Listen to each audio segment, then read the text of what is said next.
भाग्यवान असल्यामुळं हा मान यावर्षी मला मिळाला।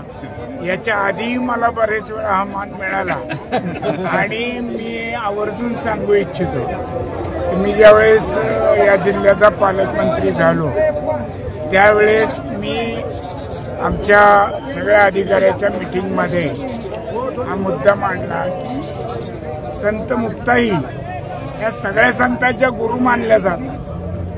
त्यांची पालखी पंढरपूरला पोहोचल्याशिवाय सगळ्या संतांच्या पालख्या पुढं विठ्ठलाच्या दर्शनाला निघत नाही। म्हणून या पालखी मार्गाला पालखी मार्ग जाहीर झाला पाहिजे, तो जाहीर केला आणि त्यावेळेसपासून मग पदाधिकारी आणि अधिकारी यांनी हा प्रशासनाचा प्रोटोकॉल पाळण्यास या ठिकाणी सुरुवात झाली।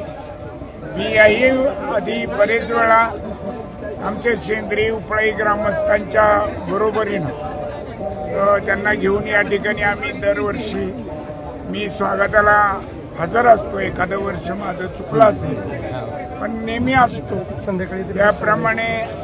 आणि समजा इथलं काही कारणामुळे एकदा चुकलं तर गावात पालखी मुक्कामी असते, तिथं सुद्धा जाऊन दर्शन मी आणि माझ्यासारखे अनेक जण तालुक्यातले घेतात। आणि एक आनंदाचा क्षण असतो, हा दिवस असतो की एवढ्या मोठ्या म्हणजे आदिशक्ती मातेचं आपल्या जिल्ह्यात आपल्या तालुक्यात आगमन होत आहे आणि ते स्वागत करण्याचा भाग्य आम्हा सर्वांना लाभलं। ही खरी पांडुरंगाचीच कृपा म्हणा। सर्व बार्शीकरांनी या ठिकाणी पालखी सोहळ्याचं मोठ्या उत्साहामध्ये स्वागत केलं।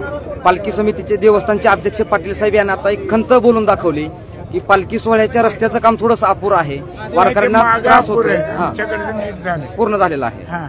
बर, यावर्षी कुठं राहिलं अजून राहिलं, पुलाचं राहिलंय ते होईल, चालू आहे, यावर्षी प्रोसेस असतो।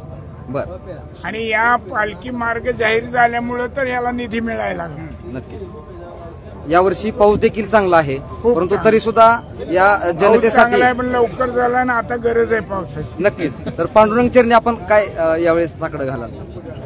या महाराष्ट्रात सोन्याचा धूर निघू दे एवढंच पांडुरंग चरणी प्रार्थना। धन्यवाद।